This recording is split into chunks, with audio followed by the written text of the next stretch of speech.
ওই ছোটন, এই দেখ, এবার তোমাদের বড়লোক হওয়ার সময় চলে আসছে।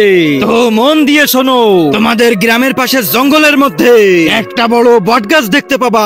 ওই গাছ থেকে 2 পা সামনে এক হাত গর্তের ভিতর গুপ্তধন লুকিয়ে আছে। তো যাও আর নিয়ে নাও গুপ্তধন, আর বড় লোক হয়ে যাও। কিন্তু একটা কথা, যতক্ষণ গুপ্তধন বাড়িতে নিয়ে যাচ্ছ ততক্ষণ একটা কথাও বলতে পারবা না, আর না হলে গুপ্তধন গায়েব হয়ে যাবে। দেখ ভাই, তোর মুখ থেকে যেন একটা কথাও না বের হয়, আর না হলে। হ্যাঁ ভাই, ঠিক আছে ঠিক আছে, চল। এই তো সেই বট গাছ। এবার এখান থেকে 2 পা সামনে যেতে হবে। এই তো এখানেই এক হাত গর্ত করি, মুখ দিয়ে কোনো শব্দ বের করা যাবে না।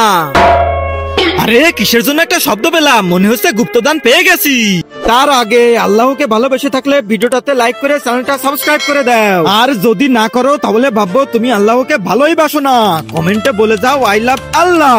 ইয়ে কি মজা, আমরা বড়লোক হয়ে গেছি, কি মজা।